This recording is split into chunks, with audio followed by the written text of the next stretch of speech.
ಈ ಕಾರ್ಯಕ್ರಮದ ಮಾತನ್ನು ಆರಂಭಿಸುವ ಮೊದಲು ಭಾರತದ 14ನೇ ಪ್ರಧಾನಮಂತ್ರಿಯಾಗಿದ್ದ ಜಾಗತಿಕ ಭಾರತದ ಶಿಲ್ಪಿಯಾಗಿದ್ದ ಉದಾರ ಭಾರತದ ಆರ್ಥಿಕತೆಯ ಪಿತಾಮಹ ಎಂದೆನಿಸಿಕೊಂಡ ಹಾಗೂ ಭಾರತದ ಸರ್ವಶ್ರೇಷ್ಠ ವಿತ್ತ ಸಚಿವರಾದ ಶ್ರೀ ಮನಮೋಹನ್ ಸಿಂಗ್ ಅವರು ಇವತ್ತು ನಮ್ಮೊಂದಿಗೆ ಇಲ್ಲ.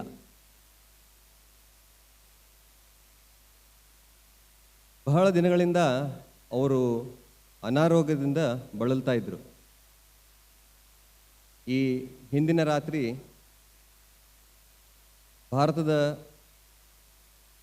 ಸರ್ವಶ್ರೇಷ್ಠ ವೈದ್ಯಕೀಯ ಸಂಸ್ಥೆಯಾದ All India Institute of Medical ಸೈನ್ಸ್ನಲ್ಲಿ ಅವರು ತಮ್ಮ ಕೊನೆಯ ಉಸಿರನ್ನು ಹೇಳಿದರು. ಇವತ್ತಿಗೆ ಅವರು ನಮ್ಮ ಜೊತೆ ಇಲ್ಲ. ಅವರು ಹಾದಿ ಬಂದ ದಾರಿ, ಭಾರತದ ಪರವಾಗಿ ತಮ್ಮ ಜೀವನವನ್ನು ಮುಡಿಪಾಗಿಟ್ಟ ರೀತಿ, ಅವರ ಜೀವನ ಶೈಲಿ, ಮಾತು ಕಮ್ಮಿ ಕೆಲಸ ಜಾಸ್ತಿ,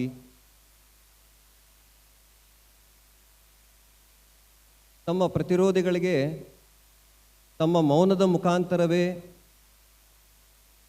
ಉತ್ತರ ಕೊಡುವಂಥ ಶೈಲಿ, ಇವೆಲ್ಲನ್ನು ನಾವು ಯಾರೂ ಮರೆಯುವ ಹಾಗಿಲ್ಲ. ಅತಿ ಚಿಕ್ಕ ವಯಸ್ಸಿನಲ್ಲೇ ಅವರು ತಮ್ಮ ತಾಯಿಯನ್ನು ಕಳ್ಕೊತಾರೆ. ಅವರ ಹೆರಿಗೆ ಆಗುವ ಸಮಯದಲ್ಲೇ ತಮ್ಮ ತಾಯಿಯನ್ನು ಕಳ್ಕೊತಾರೆ. ಅವಿಭಜಿತ ಭಾರತ, ಪಾಕಿಸ್ತಾನದ ಪೇಶಾವರದ ಒಂದು ಸಣ್ಣ ಗ್ರಾಮದಲ್ಲಿ ಅವರು ಹುಟ್ಟು ಮತ್ತು ಅಲ್ಲೇ ಬೆಳೀತಾರೆ. ಭಾರತದ ವಿಭಜನೆಯ ನಂತರ ಭಾರತದ ಪಂಜಾಬ್ ಪ್ರಾಂತದಲ್ಲಿ ಅವರು ಭಾರತವನ್ನು ಬಂದು ಅಲ್ಲಿ ನೆಲೆಸಲು ಪ್ರಾರಂಭಿಸ್ತಾರೆ. ಆರಂಭದಿಂದಲೂ ಒಬ್ಬ ಶ್ರೇಷ್ಠ ವಿದ್ಯಾರ್ಥಿಯಂತೆ ಅವರು ಬೆಳೀತಾ ಬರ್ತಾರೆ. ಅವರ ವಿದ್ಯಾಭ್ಯಾಸ ಆಗಿನ ಕಾಲದೊಳಗೆ ಕೇಂಬ್ರಿಡ್ಜ್ ವಿಶ್ವವಿದ್ಯಾಲಯ, ಆಕ್ಸ್ಫರ್ಡ್ ವಿಶ್ವವಿದ್ಯಾಲಯ, ಇಂಥ ಅತಿ ಉನ್ನತ ವಿಶ್ವವಿದ್ಯಾಲಯಗಳಲ್ಲಿ ಓದಿ ಅವರು ಅಲ್ಲೇ ಇರಬಹುದಿತ್ತು. ಆದರೆ ಹಾಗೆ ಮಾಡಲಿಲ್ಲ. ಅವರು ಪುನಃ ಭಾರತಕ್ಕೆ, ಭಾರತ ಮಾತೆಯ ಸೇವೆಗೆ ಮರಳಿ ಬಂದು ಇಲ್ಲಿ ಪ್ರಾಚಾರ್ಯರಾಗಿ ತಮ್ಮ ಕಾರ್ಯವನ್ನು ವಹಿಸ್ತಾರೆ. ಯಾವುದೇ ಹುದ್ದೆಗಾಗಿ ಹಂಬಲಿಸಿದಂಥ ವ್ಯಕ್ತಿ ಅಲ್ಲವೇ ಅಲ್ಲ. ಜವಾಹರ್ಲಾಲ್ ನೆಹರು ಅವರು ಇದ್ದಾಗ ಅವರಿಗೆ ಕ್ಯಾಬಿನೆಟ್ನಲ್ಲಿ ಒಂದು ಹುದ್ದೆಯನ್ನು ಕೊಡ್ತೀನಿ ಅಂದರೆ ಅದನ್ನು ತಿರಸ್ಕರಿಸಿದರು ಅವರು. ತದನಂತರ ಬಹಳ ಒತ್ತಾಯದ ಮೇರೆಗೆ ನರಸಿಂಹರಾಯರ ಕ್ಯಾಬಿನೆಟ್ನಲ್ಲಿ ವಿತ್ತ ಸಚಿವರಾಗಿ ಅವರು ಆ ಹುದ್ದೆಯನ್ನು ಏರ್ತಾರೆ. ವಿತ್ತ ಸಚಿವರಾಗಿ ಅವರು ಮಾಡಿದಂಥ ಪ್ರತಿಯೊಂದು ಬೆಳವಣಿಗೆಗಳ ಫಲ ನಾವು ಇವತ್ತು ಅನುಭವಿಸ್ತಾ ಇದ್ದೇವೆ ಅಂದರೆ ತಪ್ಪಾಗಲಾರದು. ನಾವು ಅಗದಿ ಕಡುಬಡುವ ಕುಟುಂಬದಿಂದ ಮೇಲೆತ್ತು ಬಂದ ಜನಗಳನ್ನು ನೋಡಿದ್ದೀವಿ. ನಾವು ಹೇಗೆ ಬೆಳೆದ್ವಿ. ನಮ್ಮ ವಯಸ್ಸಿನಲ್ಲಿ ಇರುವಂಥ ಜನರು ಅವರು ಅದರ ಅನುಭವವನ್ನು ಜಾಸ್ತಿ ಹೊಂದಿರ್ತಾರೆ. ಉದಾರ ಆರ್ಥಿಕತೆ ಪಿತಾಮಹ ಅಂಥೇಳಿ ಆ ಕಾರಣಕ್ಕೇ ಅವ್ರಿಗೆ ಹೇಳಲ್ಪಡ್ತು. ಇವೆರಡು ಮಾತಿನಿಂದ ನಾನು ಮನಮೋಹನ್ ಸಿಂಗ್ ಅವರಿಗೆ ನಮ್ಮ ಆಸ್ಪತ್ರೆ ಮತ್ತು ನಮ್ಮೆಲ್ಲರ ಪರವಾಗಿ ಭಾವಪೂರ್ಣ ಶ್ರದ್ಧಾಂಜಲಿಯನ್ನು ಅರ್ಪಿಸಲು ಬಯಸ್ತೇನೆ.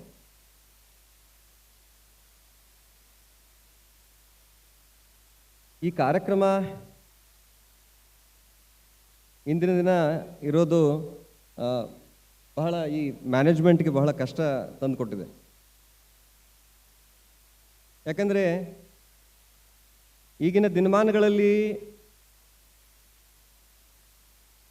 ವಾರ್ಷಿಕೋತ್ಸವ ಬರೀ ವಾರ್ಷಿಕೋತ್ಸವ ಆಗಿ ಉಳಿದಿಲ್ಲ. ಈ ಚಿಕ್ಕ ಚಿಕ್ಕ ಮಕ್ಕಳಿಗೆ ಒಂದು ರೀತಿ ಇದು ಒಂದು ಎಕ್ಸಾಮ್ ಇದ್ದ ಹಾಗೇನೆ, ವಾರ್ಷಿಕ ಪರೀಕ್ಷೆ ಇದ್ದ ಹಾಗೆ. ನಾವು ಓದುವಂಥ ಪುಸ್ತಕ, ನಾವು ಬರೆಯುವ ಪಾಠ ಒಬ್ಬ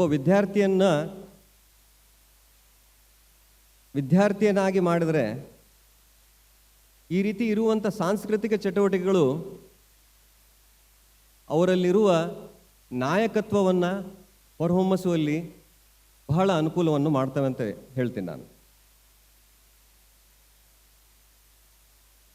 ಎಲ್ಲ ವಾರ್ಷಿಕ ಪರೀಕ್ಷೆಗಳ ಹಾಗೆ ಇದು ಒಂಥರ ಪರೀಕ್ಷೆ ಇದ್ದ ಹಾಗೆ ಆ ಚಿಕ್ಕ ಚಿಕ್ಕ ಮಕ್ಕಳಿಗೆ. ಒಂದೂವರೆ ತಿಂಗಳ ಸಾಕಷ್ಟು ಪ್ರಯತ್ನ ಮಾಡಿ ಸಾಕಷ್ಟು ಪ್ರಾಕ್ಟೀಸ್ ಮಾಡಿರ್ತಾರೆ. ಅವುಗಳೆಲ್ಲ ನೀವೆಲ್ಲ ನೋಡುವಂಥ ದಿನ ಇವತ್ತಿನ ದಿನ. ವೈದ್ಯನಾಗಿ ನಿಮ್ಮಲ್ಲಿ ಮಕ್ಕಳ ಬಗ್ಗೆ ಹೇಳಬೇಕಂತಂದರೆ, ಮಕ್ಕಳನ್ನು ಹೇಗೆ ಬೆಳೆಸೋದು ಅಂತ ಹೇಳೋದ್ರ ಬಗ್ಗೆ ನಾನು ಅಷ್ಟು ಎಕ್ಸ್ಪೀರಿಯನ್ಸ್ಡ್ ಮನುಷ್ಯ ಅಲ್ಲ. ಯಾಕಂದರೆ ನಾನು ನನ್ನ ಮಕ್ಕಳನ್ನು ನೋಡಿರೋದು ಅಡ್ಡವಾಗಿ, ಉದ್ದವಾಗಿ ಬೆಳೀತಾ ನೋಡೇ ಇಲ್ಲ ನಾನು. ಮುಂಜಾನೆ ಆಸ್ಪತ್ರೆಗೆ ಬಂದು ನನ್ನ ಕಾರ್ಯವನ್ನು ಸ್ಟಾರ್ಟ್ ಮಾಡಿದ್ರೆ ರಾತ್ರಿ ಅವರು ಮಲ್ಕೊಂಡಾಗ ಹೋಗಿ ನೋಡೋದು. ಅದಕ್ಕೆ ಹೇಳಿದ್ ನಾನು, ಅವ್ರು ಅಡ್ಡವಾಗಿ ಬೆಳೆಯೋದನ್ನು ನೋಡಿದ್ದೀನಿ, ನಾನು ಉದ್ದವಾಗಿ ಬೆಳೆಯೋದನ್ನು ನೋಡಿಲ್ಲ. ಒಬ್ಬ ಮಗುವನ್ನು ಹೇಗೆ ಬೆಳೆಸಬೇಕು ಅಂತ ಹೇಳೋದ್ರಲ್ಲಿ ನಾನು ಅಷ್ಟು ಎಕ್ಸ್ಪರ್ಟ್ ಇಲ್ಲ. ಏನೇನು ತಪ್ಪು ಮಾಡಬಾರ್ದು ಅಂತ ಹೇಳುವ ಸಲಹೆಯನ್ನು ನಾನು ಕೊಡಬಲ್ಲೆ. ಒಂದು 2-3 ಅಂಶಗಳನ್ನು ನಾನು ಇವತ್ತಿನ ದಿನ ನಿಮ್ಮೊಂದಿಗೆ ಹಂಚಿಕೊಳ್ಳಲು ಬಯಸ್ತೇನೆ. ಒಬ್ಬ ವ್ಯಕ್ತಿ ಬಾಲ್ಯಾವಸ್ಥೆಯಲ್ಲಿದ್ದಾಗ ಏನೇನು ಮಾಡ್ತಾನೆ, ಅವನ ಮುಂದಿನ ದಿನಮಾನಗಳಲ್ಲಿ ಅವುಗಳ ರಿಫ್ಲೆಕ್ಷನ್ ಆ ಮುಖದಲ್ಲಿ ಕಂಡು ಬರ್ಬೋದು. ನಾವು ಅವನು ಹೇಗೆ ಬೆಳೆದಿದ್ದಾನೆ, ಯಾವ ವಾತಾವರಣದಲ್ಲಿ ಬೆಳೆದಿದ್ದಾನೆ, ಯಾರ ಜೊತೆ ಬೆಳೆದಿದ್ದಾನೆ, ಒಬ್ಬ ವ್ಯಕ್ತಿ ಆದಾಗ ಅದರದ್ದೆಲ್ಲ ರಿಫ್ಲೆಕ್ಷನ್ಸನ್ನು ಅವನ ಮುಖದಲ್ಲಿ ನಾವು ಕಾಣಬಹುದು. ಅದಕ್ಕೆ ಪಾಲಕರೇ ನಾನು ನಿಮ್ಮಲ್ಲಿ ಹೇಳೋದು ಒಂದೇ, ಈ ಮಕ್ಕಳನ್ನು ಒಂದು ಹೂವನ್ನು ಬೆಳೆಸಿದ ಹಾಗೆ ಬೆಳೆಸಿದರೆ ಒಳ್ಳೆಯದು. ಈ ಥರ ಬೆಳೆಸುವಾಗ ಆ ಮಗುವಿನ ಬರೀ ದೈಹಿಕ ಆರೋಗ್ಯದ ಕಡೆ ಲಕ್ಷ್ಯ ಕೊಟ್ಟರೆ ಆಗದು. ದೈಹಿಕ, ಮಾನಸಿಕ, ಸಾಮಾಜಿಕ ಮತ್ತು ನಮ್ಮ ಇಂಗ್ಲೀಷ್ನಲ್ಲಿ ಹೇಳ್ತಾರೆ ಎಮೋಷ್ನಲ್ ಇಂಟೆಲಿಜೆನ್ಸ್ ಅಂತ ಹೇಳ್ತೀವಿ ನಾವು. ಇನ್ನೊಬ್ಬರ ಪರವಾಗಿ ಅನುಕಂಪ ಇರೋದು. ಈ ಥರ ಸರ್ವಾಂಗೀಣ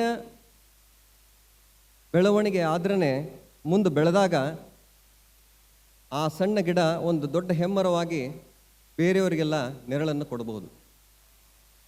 ಇಲ್ಲಾದರೆ ಆ ಸಣ್ಣ ಗಿಡ ಅಲ್ಲೇ ಬಾಡ್ ಹೋಗ್ಬಿಡ್ತದೆ. ದೈಹಿಕವಾಗಿ ಹೇಳಬೇಕಂತಂದರೆ ಪ್ರಾಪರ್ ನ್ಯೂಟ್ರಿಷನ್ ಅಂತ ಹೇಳ್ತೀವಿ, ಒಳ್ಳೆಯ ಆಹಾರ ಸೇವನೆ. ನಮ್ಮ ಪ್ರತಿದಿನ ನಾವು ಸೇವಿಸುವಂಥ ಆಹಾರದಲ್ಲಿ ನಾನು ಕಂಡು ಬಂದಿದ್ದ ದೋಷಗಳನ್ನು ನಾನು ನಿಮ್ಗೆ ಹಂಚಿಕೊಳ್ಳಲು ಇಷ್ಟಪಡ್ತೀನಿ. ಸಾಮಾನ್ಯವಾಗಿ ನಾವು ಮಕ್ಕಳಿಗೆ ಏನು ಉಣಬಡಿಸ್ತೀವಿ? ಮುಂಜಾನೆ ಎದ್ದ ತಕ್ಷಣ ಅವಲಕ್ಕಿ, ಮಧ್ಯಾಹ್ನ ಡಬ್ಬಿಗೆ ಅನ್ನ, ರಾತ್ರಿ ಒಗ್ಗರಣೆ ಅನ್ನ. ನಿಜನಾ? ಸ್ವಲ್ಪ ನಾವು ಇದರಲ್ಲಿ ಲಕ್ಷ್ಯ ಕೊಟ್ಟು ನೋಡಿದ್ರೆ ಮುಂಜಾನೆ ಅನ್ನ, ಮಧ್ಯಾಹ್ನ ಅನ್ನ, ರಾತ್ರಿ ಅನ್ನ. ಅಕ್ಕಿ ಬಹಳ ಇಂಪಾರ್ಟೆಂಟ್. ಆದರೆ ಅದರಲ್ಲಿ ನಾವು ನೋಡಿದಾಗ ಬರೀ ಅದರಲ್ಲಿ ಕಾರ್ಬೋಹೈಡ್ರೇಟ್ಸ್ ಅಷ್ಟೇ ಇರುತ್ತೆ. ಬೊಜ್ಜನ್ನು ಉಂಟು ಮಾಡುವಂಥ ಪದಾರ್ಥ. ಮೊದಲಿನ ದಿನಮಾನಗಳಲ್ಲಿ ಈ ಬರಗಾಲಗಳು ಬಹಳ ಬರ್ತಿದ್ವು. ಆ ಬರಗಾಲಗಳು ಬಂದಾಗ ಈ ಸರ್ಕಾರದಿಂದ ಅನ್ನವನ್ನು ಹಂಚ್ತಿದ್ರು. ದಿನಗಳು ಹೋದು ಭಾಳ ಬರಗಾಲಗಳನ್ನು ನಾವು ಅನುಭವಿಸ್ತಾ ಬಂದ್ವಿ. ಆ ಅನ್ನ ನಮ್ಮ ಒಂದು ದಿನನಿತ್ಯದ ಊಟ ಆಯಿತು. ಬರೀ ಅನ್ನವನ್ನೇ ಉಣಬಡಿಸೋದು ಒಳ್ಳೆಯದಲ್ಲ ಅಂತ ನಾನು ಹೇಳ್ತಾ ಇದ್ದೀನಿ. ಪ್ರತಿ ಸರಿ ನೀವು ಮಕ್ಕಳಿಗೆ ಆಹಾರ ಕೊಡ್ತಾ ಇರುವಾಗ ಇದರಲ್ಲಿ ಏನು ಅಂಶಗಳಿದೆ ಅದನ್ನು ವಿಭಾಗ ಮಾಡಿ ಅವ್ರಿಗೆ ಕೊಡೋದು ಒಳ್ಳೆಯದು. ಪ್ರೋಟೀನ್ ಅಂಶ ಇರಬೇಕು, ಕೊಬ್ಬಿನ ಅಂಶ ಇರಬೇಕು, ಕಾರ್ಬೋಹೈಡ್ರೇಟ್ ಅಂಶ ಇರಬೇಕು. ಒಂದು ಬ್ಯಾಲೆನ್ಸ್ಡ್ ಡಯಟ್ ಚಿಕ್ಕ ಮಕ್ಕಳಿಗೆ ಕೊಡಬೇಕು. ಮುಂಜಾನೆ ಬ್ರೇಕ್ಫಾಸ್ಟ್ ಜೊತೆ ಒಂದು ತತ್ತಿಯನ್ನು ಕೊಡೋದು, 1 ಅಥವಾ 2 ತತ್ತಿಯನ್ನು ಕೊಡೋದು, ದಿನಕ್ಕೆ 1 ಅಥವಾ 2 ಹಣ್ಣುಗಳನ್ನು ಉಣಬಡಿಸೋದು, ಹಿತಮಿತವಾಗಿ ಆಹಾರವನ್ನು ಕೊಡೋದು, ಇವೆಲ್ಲ ಚಿಕ್ಕ ಮಕ್ಕಳ ಆರೋಗ್ಯವನ್ನು ಸುಧಾರಿಸುವಲ್ಲಿ ಸಾಕಷ್ಟು ಫಲಕಾರಿ ಆಗ್ತದೆ. ಪ್ರತಿ ಸರಿ ನೀವು ಅಡುಗೆ ಮಾಡುವಾಗ ದಯಮಾಡಿ ಇದರಲ್ಲಿ ಏನು ಹಾಕ್ತಾ ಇದ್ದೀವಿ, ಅವ್ರಿಗೇನು ಉಣಬಡಿಸ್ತಾ ಇದ್ದೀವಿ ಅಂಥೇಳಿ ಒಂದು ವಿಚಾರ ಪ್ರತಿದಿನ ನಿಮ್ಮ ಮನಸ್ಸಲ್ಲಿ ಬಂದರೆ ಆ ಮಕ್ಕಳ ಬೆಳವಣಿಗೆ ಸಾಕಷ್ಟು ಚೆನ್ನಾಗಿ ಆಗ್ತದೆ. ಎರಡನೇದ್ದು, ಈಗ ದಿನಮಾನದಲ್ಲಿ ನೋಡ್ತೀವಿ ನಾವು, ಚಿಕ್ಕ ಮಕ್ಕಳು ನಾವು ಬೆಳೆಯುವಾಗ ನಮ್ಮ ಬೆಳವಣಿಗೆ ಹೊರಗಡೆ ಗ್ರೌಂಡಲ್ಲೇ ಇರ್ತಿತ್ತು. ಕ್ರಿಕೆಟ್ ಆಡೋ ಹುಚ್ಚು ಇಷ್ಟಿತ್ತಂದರೆ ಬ್ಯಾಟ್ ಹಿಡ್ಕೊಂಡು ಊರು ತಿರುಗಾಡ್ತಿದ್ವಿ ನಾವು. ಕಡಿಕೆ ಪ್ರೊಫೆಸರ್ ಸಾಹೇಬರು ಬಡಿಗೆ ಹಿಡ್ಕೊಂಡು ಓಡ್ಕೊಂಡು ಬರ್ಬೇಕು ನಮ್ಗೆ, ನಡಿ ಮನೆಗೆ ವಾಪಸ್ ನಡಿ ಒಳಗಡೆ ಅಂತೇಳಿ. ಬಟ್ ಈಗ ನಾನು ನೋಡ್ತಾ ಇದ್ದೀನಿ ಹೊರಗಡೆ ಹೋಗ್ಲಿಕ್ಕೇ ಅಂಜ್ತಾ ಇದ್ದಾರೆ ಹುಡುಗರು. 24 ತಾಸು ಮೊಬೈಲ್ ಮುಂದೆ ಮುಖವನ್ನು ಹಚ್ಕೊಂಡು ಕೂತ್ಕೊಳ್ಳೋದು. ಮಕ್ಕಳು ಬೆಳೆಯುವಾಗ ಇನ್ನೊಂದು ನಾನು ನೋಡಿರ್ದಂದ್ರೆ, ಮಕ್ಕಳು ಉಣ್ಣೋದಿಲ್ಲ, ಭಾಳ ಹಠ ಮಾಡ್ತಾವೆ. ಒಂದು ಯಾವುದಾದ್ರೂ ಮೊಬೈಲ್ ಸ್ಕ್ರೀನನ್ನು ಅವ್ರನ್ನ ಮುಂದೆ ಇಟ್ಟುಬಿಟ್ರೆ ಊಟ ಮಾಡಿಬಿಡ್ತಾವೆ. ಅದು ನಮಗೂ ಸಹಜ, ಮಗುಗೂ ಸಹಜ. ಅದರಲ್ಲಿ ಇದರೊಂದು ವಿಜ್ಞಾನದ ಅಂಶ ಹೇಳ್ತೀನಿ. ನಮ್ಮ ವಯಸ್ಸಿನಲ್ಲಿರೋರೆಲ್ಲ ನಮ್ಮ ತಾಯಿಯ ತುತ್ತಿಯ ರುಚಿನನ್ನು ಇನ್ನೂ ನೆನಪಿಟ್ಟಿದ್ದೀವಿ. ನಮ್ಮ ತಾಯಿ ಏನು ಅಡುಗೆ ಮಾಡ್ತಿದ್ಲು, ಎಷ್ಟು ರುಚಿ ಇರ್ತಿತ್ತು, ಏನು ಟೇಸ್ಟ್ ಇರ್ತಿತ್ತು, ಅದ್ರ ಸ್ಮೆಲ್ ಏನಿರ್ತಿತ್ತು, ನಾವು ಇನ್ನೂ ಅದಕ್ಕೆ ಹಂಬಲಿಸ್ತೀವಿ. ಆ ಸ್ಕ್ರೀನನ್ನು ಮುಂದೆ ಇಡೋದ್ರಿಂದ ಆ ತಾಯಿಯ ಕೈ ರುಚಿ ಹೋಗ್ಬಿಡ್ತದೆ, ಅವು ನೆನಪೇ ಇಡೋದಿಲ್ಲ. ಆ ತಾಯಿ ಏನು ಅಡುಗೆ ಮಾಡ್ತಿದ್ಲು, ಅದು ಎಮೋಷ್ನಲ್ ಬಾಂಡಿಂಗ್ ಅಂತ ಹೇಳ್ತೀವಲ್ಲ, ಅದು ಬೆಳೆಯೋದೇ ಇಲ್ಲ. ಬರೀ ಸ್ಕ್ರೀನಿಗೆ ಬಾಂಡಿಂಗ್ ಆಗ್ತದೆ. ಆ ಸ್ಕ್ರೀನ್ನಾಗ ಯಾರು ಡ್ಯಾನ್ಸ್ ಮಾಡ್ತಿರ್ತಾರೆ ಅವ್ರ ಮುಖ ಅಷ್ಟೇ ಅದ್ರ ಜೊತೆ ಬಾಂಡಿಂಗ್ ಆಗ್ತದೆ. ಅದು ಬಂದಾಗಷ್ಟೇ ಅವರು ಊಟ ಮಾಡ್ಲಿಕ್ಕೆ ಹತ್ತಾರೆ. ಒಂದು ರೋಬೋಟ್ಗೆ ನೀವು ಊಟ ಮಾಡಿಸ್ದಂಗೆ ಆಗ್ತದೆ ವಿನಃ ನಿಮ್ಮ ಮಕ್ಕಳಿಗೆ ಊಟ ಮಾಡಿಸ್ದಂಗೆ ಆಗೋದಿಲ್ಲ. ಹಾಗಾಗಿ ಊಟ ಮಾಡಿಸುವಾಗ ಆ ಸ್ಕ್ರೀನ್ ಟೈಮನ್ನು ಆಫ್ ಮಾಡೋದು ಒಳ್ಳೆಯದು. ಮತ್ತು ನಿದ್ರೆ ಮೊದಲು ಆ ಸ್ಕ್ರೀನ್ ಟೈಮನ್ನು ಅಗ್ದಿ ಲಿಮಿಟ್ ಮಾಡೋದು ಬಹಳ ಒಳ್ಳೆಯದು ಅಂತ ನಾನು ನಿಮ್ಮ ಹೇಳಲ್ಲಿ ಬಯಸ್ತೇನೆ. ಮೂರನೇ ಅಂಶ, ವಿದ್ಯಾರ್ಥಿಗಳಲ್ಲಿ ಒಳ್ಳೆ ಹ್ಯಾಬಿಟ್ಸನ್ನು ಇನ್ಕಲ್ಕೇಟ್ ಮಾಡೋದು. ಈ ಹ್ಯಾಬಿಟ್ಸ್ ಅನ್ನೋದು ಒಂದು ದಿನ ಹವ್ಯಾಸ ಅಥವಾ ಹ್ಯಾಬಿಟ್ಸು 1 ದಿನ ಮತ್ತು 2 ದಿನದಲ್ಲಿ ಬರಲಾರ್ದಂಥ ಸಂಗತಿಗಳು. ಇದರಲ್ಲಿ ಒಂದು ನಿಮ್ಗೆ ಸಣ್ಣ ಕಥೆಯನ್ನು ಹೇಳಿ ಬಯಸ್ತೇನೆ. ಇದು ಡೇವಿಡ್ ಬ್ರೇಲ್ಸ್ಫೋರ್ಡ್ ಅನ್ನುವಂಥ ಒಲಿಂಪಿಕ್ ಕೋಚ್ನ ಕತೆ. ಇಂಗ್ಲೆಂಡ್ ಸೈಕ್ಲಿಂಗ್ ಕಾಂಪಿಟೇಷನ್ನಲ್ಲಿ ಮೊದಲನೇ ಕಾಲದಲ್ಲಿ ಅತ್ಯುನ್ನತ ಹಂತದಲ್ಲಿತ್ತು. ಆದರೆ 2000 ಶತಕದಲ್ಲಿ ಆ ಯಾವುದೂ ಗೋಲ್ಡ್ ಮೆಡಲನ್ನು ಗಳಿಸ್ಲಿಕ್ಕೆ ಆಗಲಿಲ್ಲ ಅವ್ರ ಹತ್ರ. ಅವಾಗ ಅವರು ತಮ್ಮ ಟೀಮನ್ನು ಅಧ್ಯಯನ ಮಾಡಿದಾಗ, ಓದಿದಾಗ ಅವರಲ್ಲಿ ತಿಳಿದೇನು ಬಂತಂದರೆ, ಈ ಕಾಂಪಿಟೇಟರ್ಸ್ನಲ್ಲಿ ಒಳ್ಳೆಯ ಹವ್ಯಾಸಗಳು ಇದ್ದಿದ್ದಿಲ್ಲ. ಈ ಡೇವಿಡ್ ಬ್ರೇಲ್ಸ್ಫೋರ್ಡ್ ಏನು ಕೋಚ್ ಆಗಿ ಬಂದರು, ಈ ಎಲ್ಲ ಸೈಕ್ಲಿಂಗ್ ಪಟುಗಳ ದಿನನಿತ್ಯದ ದಿನಚರಿಯನ್ನೇ ಬದಲಿ ಮಾಡಿ ಹಾಕ್ಬಿಟ್ರು. ಅವ್ರು ಹೇಗೆ ಬ್ರಷ್ ಮಾಡ್ತಾರೆ, ಅವ್ರು ಹೇಗೆ ಮಲ್ಕೊತಾರೆ, ಅವ್ರು ಹೇಗೆ ಸ್ನಾನ ಮಾಡ್ತಾರೆ, ಅವ್ರು ಯಾವ ಬಟ್ಟೆ ಉಡುಪನ್ನು ಧರಿಸ್ತಾರೆ, ಇವು ಎಲ್ಲಗಳ ಹ್ಯಾಬಿಟನ್ನು ಚೇಂಜ್ ಮಾಡಿಬಿಟ್ರು. ಅದರ ಮುಂದಿನ ವರ್ಷವೇ England team highest scoring team ಆಗಿತ್ತು ಸೈಕ್ಲಿಂಗ್ ಪಟುವಲ್ಲಿ. ಮತ್ತು ಟೂರ್ ಡೆ ಫ್ರಾನ್ಸ್ ಅಂತ ಮಾಡ್ತಾರೆ ಯುರೋಪ್ ಖಂಡದಲ್ಲಿ. ಅದರಲ್ಲಿ ಅತ್ಯುನ್ನತ ಸ್ಥಾನವನ್ನು ಈ ಸೈಕ್ಲಿಂಗ್ ಪಟುಗಳು ಪಡೆದುಕೊಂಡ್ರು. ಈ ಹವ್ಯಾಸಗಳು ಪ್ರತಿದಿನ ನಾವು 1% ಹವ್ಯಾಸಗಳನ್ನು ನಾವು ದಿನದಲ್ಲಿ ಬೆಳೆಸ್ಕೊತ ಹೋದರೆ ಒಂದು ವರ್ಷದ ಎಂಡಿಗೆ 30 ಪಟ್ಟು ನಾವು ಶಕ್ತಿಯುತರಾಗಿರ್ತೀವಿ. ಇದು ಒಂಥರ ಮಂಜುಗಡ್ಡೆ ಕರಗ್ದಂಗೆ. ಆ ಮಂಜುಗಡ್ಡೆ ಕರಗೋದು ಮೊದಲಿನ ಹಂತದಲ್ಲಿ ಕಂಡು ಬರೋದಿಲ್ಲ. ಹೇಗೆ 20-21 ಡಿಗ್ರಿ ಕ್ರಾಸ್ ಆಗ್ತದೆ, ಪೂರ್ತಿ ಮಂಜು ಅಥವಾ ಈ ಐಸ್ ಪೂರ್ತಿ ಮೆಲ್ಟಾಗಿ ಹೋಗ್ಬಿಡ್ತದೆ. ಒಂದು ವರ್ಷ ನೀವು ಒಳ್ಳೆ ಹ್ಯಾಬಿಟನ್ನು ನಿಮ್ಮ ಮಕ್ಕಳಿಗೆ ಬೆಳೆಸ್ಕೊಟ್ರೆ ಅಂದರೆ ಅದ್ರ ಮುಂದಿಂದು ಆ ಫಲವನ್ನು ಅವರು ಮುಂದಿನ ದಿನಗಳಲ್ಲಿ ಅನುಭವಿಸ್ತಾರೆ. ಈ 2 ಮಾತುಗಳನ್ನು ಹೇಳಿ ಇವತ್ತಿನ ದಿನ ಈ ಬಾಲವಿನಾಯಕ ವಿದ್ಯಾನಿಕೇತನಕ್ಕೆ ನನಗೆ ಮುಖ್ಯ ಅತಿಥಿಗಳನ್ನಾಗಿ ಕರೆದಂಥ ವಸಂತ್ ಕುಮಾರಿ ಮೇಡಮ್ ಅವರೇ, ಮಲ್ಲಿಕಾ ಮೇಡಮ್ ಅವರೇ, ರವಿ ಸರ್ ಅವರೇ, ವಿನಾಯಕ್ ಅವರೇ, ಇವರಿಗೆಲ್ಲ ನಾನು ಸದಾ ಚಿರಋಣಿಯಾಗಿರ್ತೇನೆ. ಈ 2 ಮಾತುಗಳನ್ನು ನಾನು ಮುಗಿಸ್ತೇನೆ.